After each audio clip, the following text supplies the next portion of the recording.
주제 한번 바꿔볼게요. 필리핀 가사 관리사들이 어제 첫 출근을 했습니까? 네, 어떻습니까? 그렇습니다.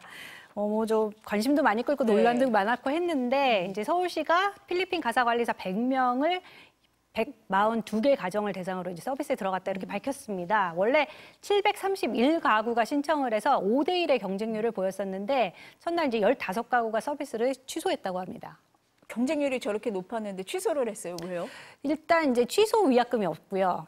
네. 그리고 이제 뭐 그동안 급여가 비싸다, 또 뭐 업무 범위가 모호하다 이런 언론 보도들이 이제 많이 나왔던 것도 취소 이유가 된 걸로 보입니다. 지금 말씀하신 업무 범위 이게 구체화가 좀 됐습니까? 네, 그래서 이제 하도 논란이 많다 보니까 서울시가 외국인 가사 관리사 업무 범위를 알린 이제 가이드라인을 배포를 했습니다.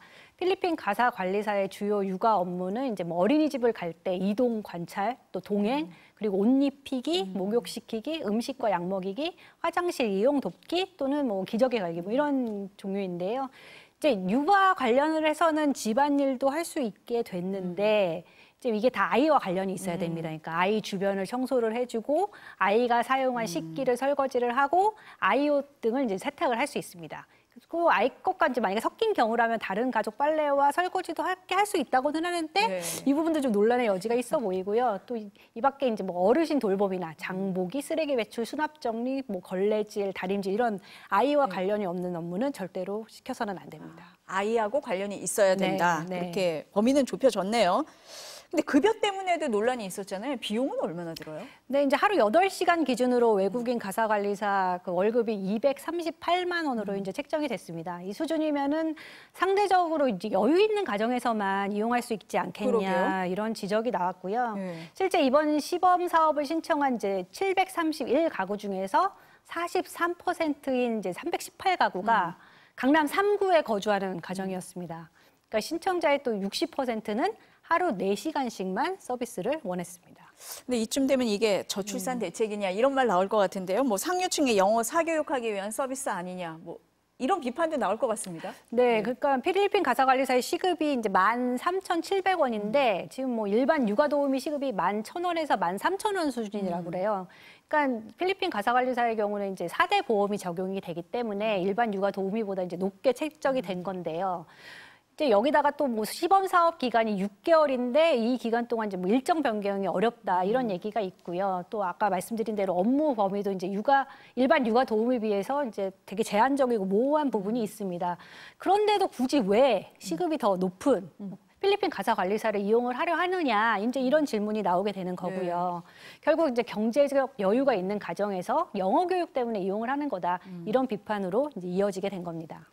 그래서 그렇습니까? 서울시하고 여당에서는 임금을 깎자 뭐 이런 얘기가 나오나 봐요. 네. 이제 줄곧 근 한 달 동안 이제 계속 논란이 계속되고 있는데요. 지난달에는 이와 관련해서 국회에서 세미나도 있었습니다. 여기서 말한 이제 국민의힘 나경원 의원 이야기 먼저 들어보겠습니다. 우리가 왜 외국인에게 똑같은 최저임금을 주어야 되느냐. 그렇다면 사실은 이 접근성 문제에 굉장한 제한이 있지 않느냐. 오히려 여유 있는 분들만 이 도움을 받을 수 있지 않느냐. 이런 문제 제기가 있습니다. 홍콩과 싱가포르는 최저임금이 없거나 아이로 협약에 가입하지 않고 있습니다. 아이로 협약의 차별 금지의 차별이 합리적 차별까지 금지하느냐에 대해서 우리가 다시 한번 문제 제기를 해야 될 것이고. 이 제도 처음 도입할 때요. 오세훈 서울시장이 저출산 문제 해결하기 위해서 우리도 홍콩처럼 100만 원 정도로 외국인 가사 도우미를 좀 도입을 하자 이런 얘기를 했었어요. 그 홍콩이 실제로 그렇습니까? 네, 이제 홍콩의 경우에는 12세 이하 자녀가 있는 가정의 이제 한 30% 이상이 가사 관리사를 고용을 하고 있는데 대부분 외국인입니다. 그러니까 우리와 달리 이제 개별 가구가 개인적으로 직접 고용을 해서 이제 사용을 하고 있기 때문에 대다수가 고용주의 집에서 함께 생활을 하고 있고요. 또 이런 개별 고용이기 때문에 이제 비용을 월 84만 원 수준까지 이제 낮출 수 있었다고 합니다. 하지만 이 문제는 임금 체불이나 또 인권 침해 논란의 빌미가 되고 있거든요. 그래서 고용주와 갈등을 빚고서 결국 집에서 나와서 불법 체류자가 되기도 합니다. 그러니까 앞서 보신 국회 세미나에서도 이제 나경원 의원과 오세훈 서울시장은 우리도 이렇게 홍콩처럼 사적 고용을 해서 비용을 낮추자 이런 제안을 했는데요. 이럴 경우에 우리나라에서도 이제 홍콩처럼 유사한 문제가 발생할 수 있지 않겠느냐 이런 지적도 나오고 있습니다. 아니 그러면 필리핀 가사 도우미에 대해서만 임금을 차등 적용한다. 이 가능한 얘기입니까?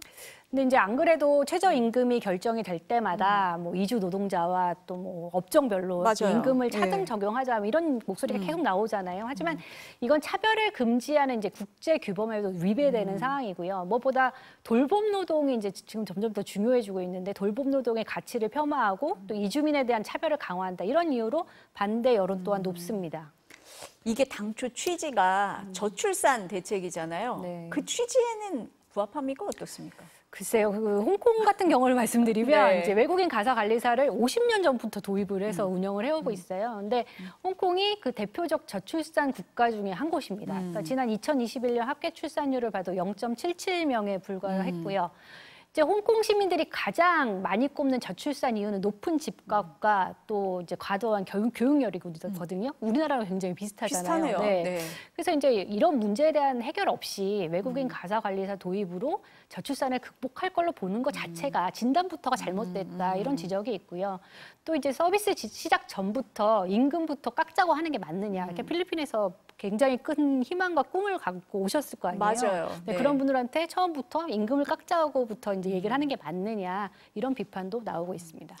이미 도입이 됐으니까 좀 잘 운영되도록 좀 의견도 수렴하고 해서 잘 운영이 되는 게 일단은 시급할 것 같습니다. 네. 네, 오늘 말씀은 여기까지 듣겠습니다. 감사합니다.